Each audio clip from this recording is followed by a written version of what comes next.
Hey everybody, Roxabox9 here with the first part of my complete limited Dragons of Tarkir set review, and we're going to go through every single card in the set with a focus on the pre-release and the limited environment. So if you've seen spoilers, you've seen discussions of other formats. I try not to talk too much about limited and such in the spoilers because I know I'm going to dive a little bit into the sealed environment, which is the primary focus. I'm not going to probably mention too much about draft again because pre-release is what's coming, and that's probably what you want to hear about the most. So we're going to go color by color every single card, starting off the first day with white and randomly Sign of Ugin. Sign of Ugin is kind of average. There's a lot better stuff even at uncommon in this set. If you desperately need a card to fill your curve, or you're reaching for, let's say, 3 colors for some reason, and you need something to fill a slot, then it's okay, but it's pretty average, I guess. Anafenza is pretty sweet, especially because we are not in Khans of Tarkir here, where we had three to four colors as very viable strategies. This format, because we have 4 Dragons of Tarkir packs, 1 Fate Reforged pack, and 1 specialty pack, pretty much we're thinking Dragons of Tarkir, which is a 1 to 2 color, well, 2 color officially, but 1 to 2 color sealed environment, which means that you want to have only 1 to 2 color focus, and Anafenza fits that perfectly.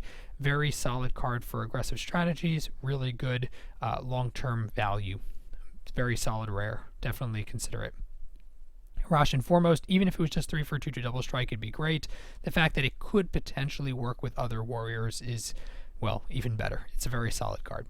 Artful Maneuver, I kind of wish this was something where we had prowess, because it would be better in that environment than it is here. We don't really have a lot of prowess to rely on, but it's not a bad trick as combat tricks go, especially since you get 2 hits for 1. It's basically 2 2+2s. It's just, it's okay, very average.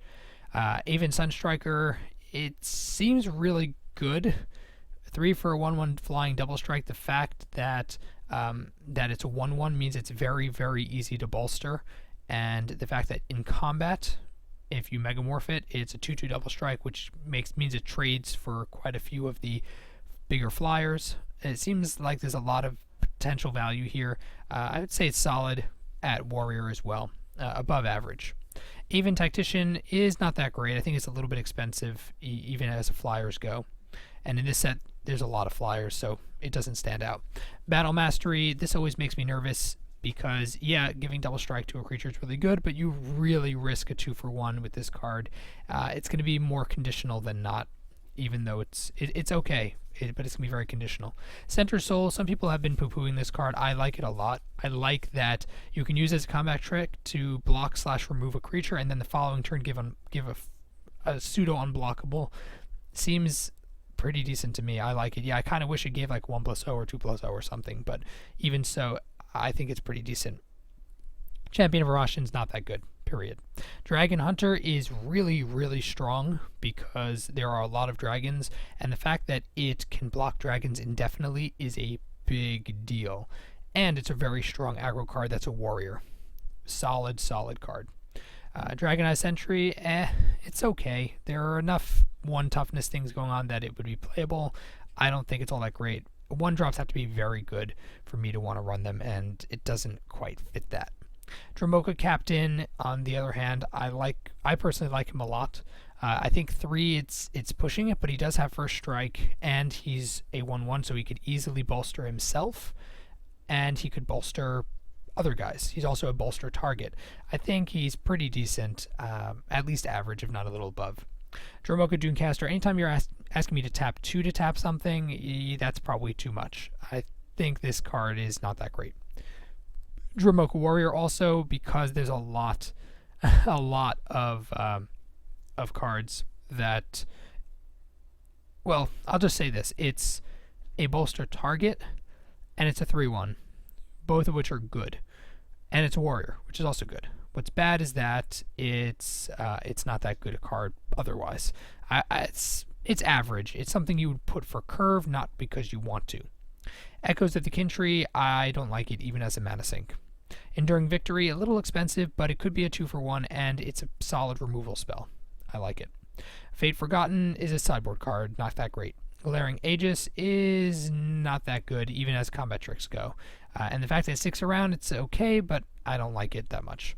Gleam of Authority seems pretty sweet because more often than not, you're going to have a bunch of 1/1 counters in the kind of decks you want to run within. There's a lot of bolster in this, and in Fate Reforged we also have +1/+1 counters. It's very easy to make this card go bananas, mid and late game and early game. Very strong card.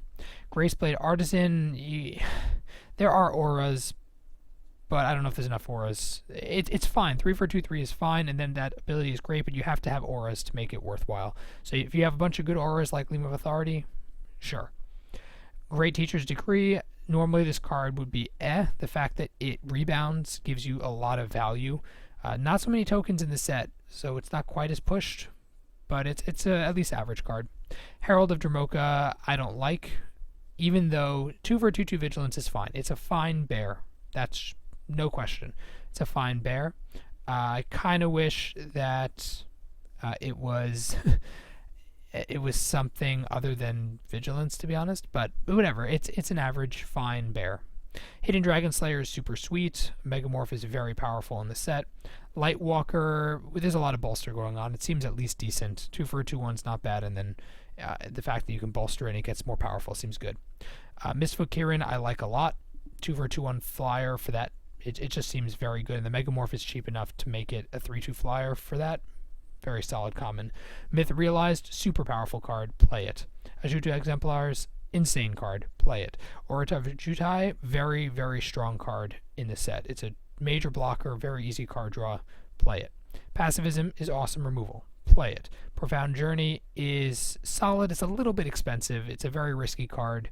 Kind of figure out your deck. I'm leaning towards no, but it does give you that late game advantage, so it really depends on how fast the format is. Radiant Purge seems really good, especially as a sideboard card, because there are so many dragons. Resupply is awful. Sandcrafter Mage is one of the better commons in the set, no hands down.